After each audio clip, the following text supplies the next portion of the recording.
Donc un exercice ici tout à fait intéressant sur une masse ponctuelle placée en M qui est susceptible de tourner à la vitesse angulaire oméga autour d'une tige verticale, avec ici un angle bêta constant, hein, qui fait ici 28 degrés. Donc ici la longueur de la tige retenant la masse c'est 2 mètres, et oméga c'est la vitesse angulaire de rotation, ici en radians par seconde. On prendra l'accélération de la pesanteur 9,8 mètres seconde moins 2. Et ici, on considérera que dans le mouvement de rotation, l'angle bêta reste un angle constant. Dans une première question, il faudra calculer la vitesse angulaire du point M, hein, ou de la masse, dans cette configuration. Dans une deuxième question, calculer la tension du fil. Troisième question, calculer la vitesse du point M de déplacement tangentiel. Et dans une quatrième question, il faudra trouver la valeur minimale de la vitesse angulaire à donner pour que le fil commence à se séparer de la tige verticale, hein, pour éviter en fait que le fil qui retienne la masse ne soit collé le long de la tige verticale. Quelle valeur minimale de oméga faut-il donner?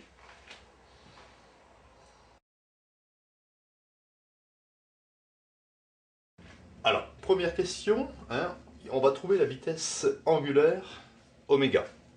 Donc ici, le système étudié, c'est la masse ponctuelle de masse M. La masse est soumise ici, je vais le représenter, à la tension du fil et à son poids. Et d'après le principe de Newton, hein, dans un repère galiléen, je peux écrire que la somme des forces qui s'exercent sur ce point M, P plus T, le poids plus la tension, est égale à la valeur de la masse multipliée par l'accélération. Alors l'accélération ici de la masse, on sait que l'accélération est centripète et elle est dirigée ici suivant le vecteur MO. Donc j'écris ici accélération normale. Donc j'ai représenté ici la construction vectorielle P plus T, hein, je fais ici le parallélogramme, P plus T, la somme vectorielle de P plus T doit forcément être égale au vecteur M multiplié par accélération normale.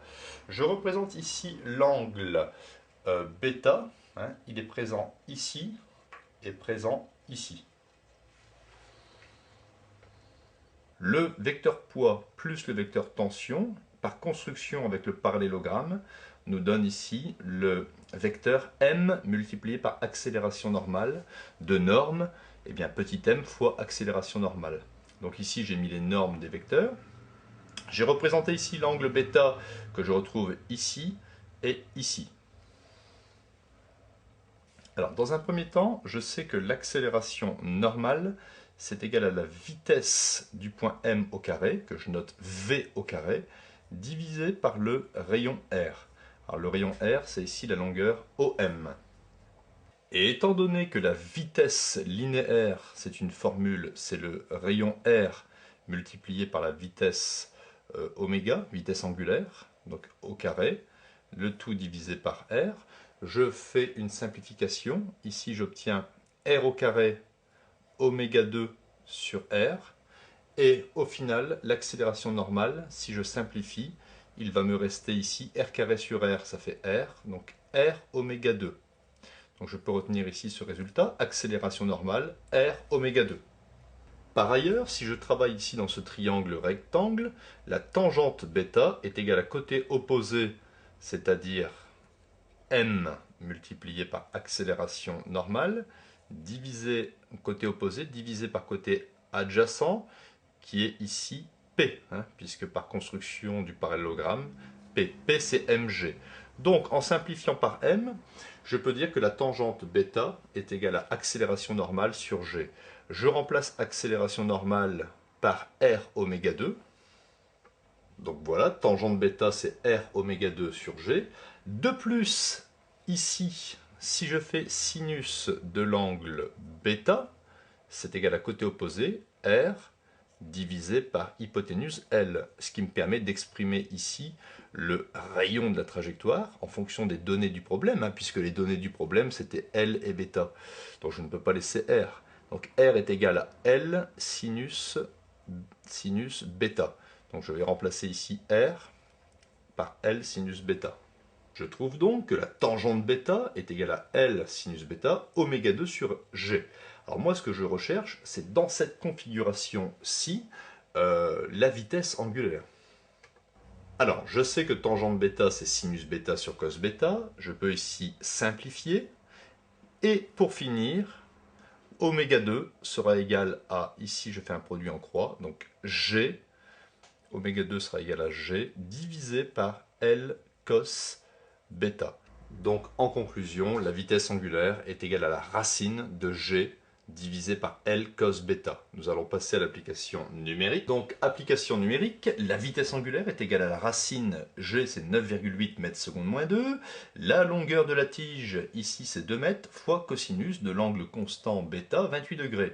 Je trouve une vitesse angulaire à peu près 2,36 radians par seconde. Deuxième question, il faut trouver la tension ici du fil qui retient la masse. Alors si je fais ici cosinus de l'angle bêta, hein, c'est côté dans ce triangle-ci, c'est le côté adjacent, c'est-à-dire P, ça fait mg, P c'est mg, divisé par hypoténuse T. Donc ici, je peux facilement avoir T, hein, T, la tension, c'est mg divisé par cos bêta, hein, vous remontez T, vous descendez cos bêta, mg sur cosinus bêta. Donc c'est cette ici écriture qui nous permettra d'avoir la valeur de la tension en newton. On passe à l'application numérique. Donc avec l'application numérique, M c'est 0,2 kg, G c'est 9,8 et bêta c'est 28 degrés. Donc on trouve une tension arrondie à 10-2 près de 2,22 newtons, tension qui retient la masse dans son mouvement ici de rotation. Troisième question. Trouvons ici la vitesse linéaire tangentielle. Nous savons que la vitesse, d'après la formule, c'est le rayon R fois oméga, et R, c'est L sinus bêta. Donc ici, la vitesse, c'est L sinus bêta oméga.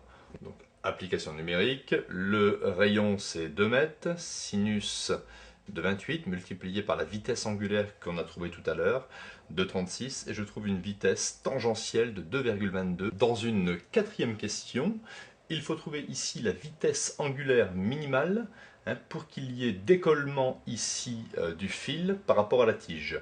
Alors on avait une relation tout à l'heure, tangente bêta est égale à R, qui vaut L sinus bêta oméga 2 sur G. Et étant donné que tangente bêta c'est sinus bêta sur cosinus bêta, je peux ici simplifier les sinus bêta. J'ai donc 1 sur cos bêta est égal à L oméga 2 sur G. Si je veux oméga 2, je vais remonter ici le G et je vais descendre le L, ce qui va faire G sur L cos bêta. Donc ça, c'est une simple relation qui relie la vitesse angulaire à l'angle bêta. Alors moi, je vais prendre ici le cas limite où l'angle bêta vaut 0. Donc si l'angle bêta vaut 0, le cosinus de 0 fait 1. Et là, j'ai ici la vitesse angulaire minimale, hein, correspondant au moment où le fil va s'écarter ici de l'axe vertical, c'est-à-dire pour bêta égale à 0. Donc cosinus 0, ça fait 1. Oméga est égal à racine de G sur L. Passons à l'application numérique, et je trouve une vitesse angulaire d'à peu près égale à 2,21 radians par seconde. Donc si la vitesse angulaire est inférieure à cette valeur, le fil ne va pas décoller ici de l'axe,